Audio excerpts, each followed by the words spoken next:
দোকানে আসছি এখন কাউসারে বলতেছে যে পাটিসাপটা পিঠা আছে, তো এটা ট্রাই করতে, এটা ট্রাই করে দেখি যে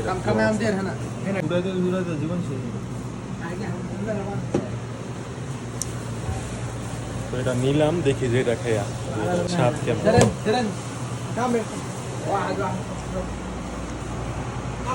মনে হচ্ছে কি যে আটার যে চাপটি আছে ওই চাপটির মধ্যে নারিকেল আর কি আর কিছু তো না, নারিকেল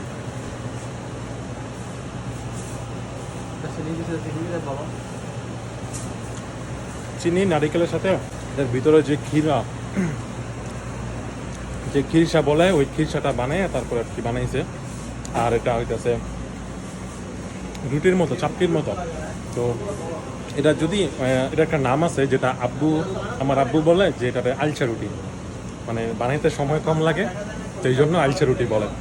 তো ওই রকম লাগতেছে স্বাদ, মাঝখানে শুধু ওইটাছে এক্সট্রা আছে, ওইটাছে চিনি আর নারিকেল। তো মোটামুটি এভারেজ, ওই যদিও আসল যে পাটিসাপটার ফিলটা ওইটা পাইতেছি না, তারপরেও চলে মোটামুটি। এটার দাম নিচ্ছে 1 রিয়াল করে। তো ভিডিওটা লাইক করবেন, কমেন্ট করবেন, শেয়ার করবেন, পেজটা ফলো করবেন। আল্লাহ হাফেজ, টাটা।